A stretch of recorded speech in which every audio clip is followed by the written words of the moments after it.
Ya, ada yang jadinya merampok toko emas, ada yang jadinya numpang di warung kopi yang ada wifi-nya, bahkan ada juga beberapa guru yang mau jemput bola mengajar langsung ke rumah-rumah anak-anak siswa kita begitu ya. Ya, Tapi ini kan semuanya pasti ada ininya ya Bayu, ada pro kontranya, ada polemik di dalamnya. Kalau memang terus dilanjutkan berarti harus ada evaluasi, harus betul. ada pembenahan juga begitu. Nah, kita akan membahas hal tersebut pagi hari ini dengan dua narasumber. Ada Indra Karismiaji dan juga Maman Suherman. Mas Indra sebagai pengamat pendidikan, Kang Maman sebagai pemerhati sosial. Selamat pagi, Assalamualaikum. Waalaikumsalam. Waalaikumsalam warahmatullahi wabarakatuh. Oke, saya mau ke Kang Maman terlebih dahulu. Kang, dengan metode pembelajaran jarak jauh sudah ada beberapa permasalahan, terutama yang mengarah ke kriminalitas. Kalau Kang Maman melihatnya, apa benang merahnya yang bisa diambil setidaknya sampai PJJ ini berlangsung sampai hari ini? Bahwa ada permasalahan ya, dan hampir tiap hari kita dengar dan kita baca di media. Tetapi kalau dari sudut orang yang pernah belajar kriminologi, saya selalu percaya dengan segala keprihatinan kita tidak pernah ada faktor tunggal terjadinya sebuah kejahatan. Apa yang terjadi di Batam jelas karena ada jejaringnya. Ada orang yang sekarang dengan mudah mencari korban untuk dieksploitasi secara seksual cukup lewat media online. Dulu mereka datang ke daerah-daerah miskin untuk kemudian mengajak ke kota, lalu kemudian menjadikan mereka sebagai mesin penghasil uang. Apa yang terjadi di Tenggarong juga seperti itu. Satu orang dari 3 pelaku itu terjebak dalam perampokan dan sebagai anggota dari kelompok perampokan dengan alasan untuk membeli handphone, juga karena ada yang memfasilitasi, ada kelompok yang memanfaatkan kondisi kemiskinan dan kebutuhan orang tersebut. Itu poin pertama dulu yang harus kita catat dengan segala keprihatinan kita terhadap munculnya 2 kasus ini, Mas. Selain kriminalitas, apa mungkin dampak sosial yang ditimbulkan dari masyarakat mau nggak mau harus belajar secara online, Kang Maman? Belum ada hal yang sangat efektif untuk melawan COVID selain dengan pembelajaran daring misalnya. Tetapi juga ada hal yang harus menjadi PR besar dari pemerintah soal akses internet, kemudian soal bantuan tidak cuma kepada siswa tapi juga kepada guru dan para dosen untuk agar pembelajaran daring tidak makin membebani mereka secara ekonomi. Karena pandemi juga sudah menghajar kita dari berbagai sudut, termasuk dari sudut penghasilan. Nah, dengan apa pilihan-pilihan yang ada tersedia saat ini, apakah PJJ ini menurut Kang Maman menjadi patut diteruskan atau mungkin harus ada relaksasi di beberapa bagiannya? Relaksasi iya. Kemudian yang saya tunggu-tunggu betul adalah wujud dari KIP kuliah misalnya. Kartu Indonesia Pintar Kuliah untuk mahasiswa semester 3, 5, 7, bantuan uang kuliah sekitar 2,4 juta kalau saya tidak salah. Kemudian percepat segera PIP Dikdas yang 17 juta itu, lalu juga penerimaan KIP untuk Dikmen, pendidikan menengah itu penting.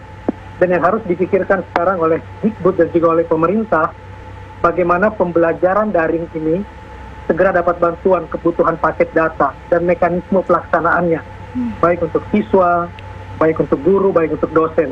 Dan juga harus mengejar apa yang sudah dilakukan pendidikan kesetaraan.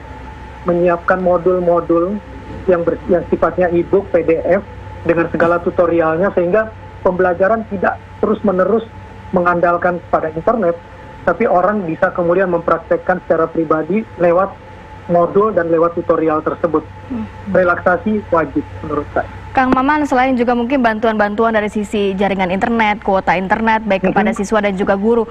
Kalau Kang Maman membaca karakter dari masyarakat Indonesia, sudah bisakah kalau nantinya belajar online ini akan cukup panjang waktunya? Dalam arti budaya masyarakat kita, karakternya sudah bisa efektif begitu menggunakan pembelajaran online ini, Kang?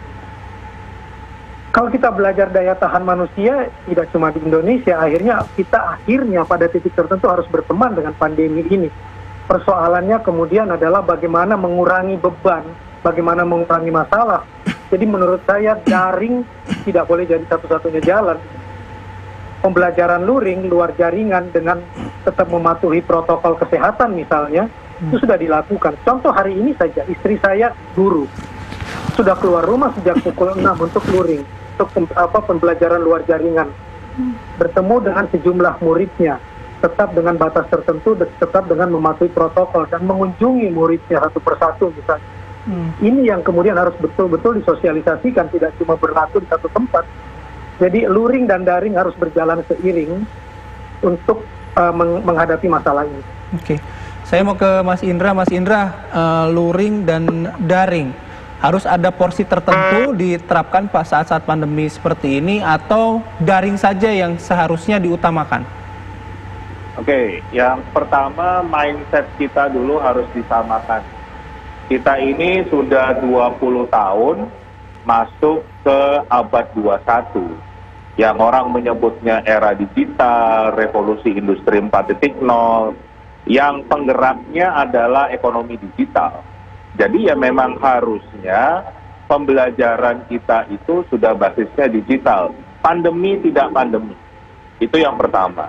Nah, dengan adanya pandemi ini kan justru kelihatan kalau dunia pendidikan Indonesia ini belum siap menghadapi tantangan abad 21 ini.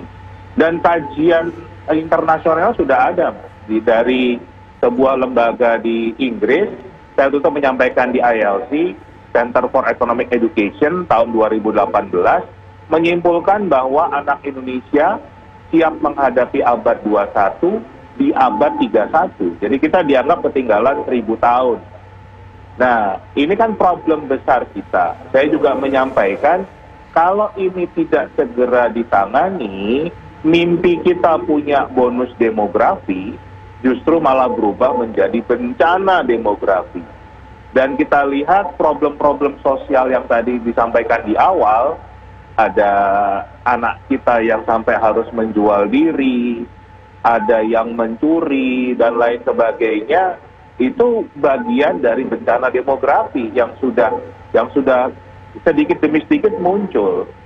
Nah, ini yang harus ada langkah nyata dari pemerintah untuk menangani. Jadi yang disampaikan Pak Presiden waktu itu tepat sekali di 18 Juni ya. Di sini pemerintah yang menangani bidang pendidikan tidak punya sense of crisis. Ini padahal krisis betul loh. Ini kita akan terasa problemnya di 10-15 tahun ke depan. Saat program pendidikan ini tidak ditangani dengan baik.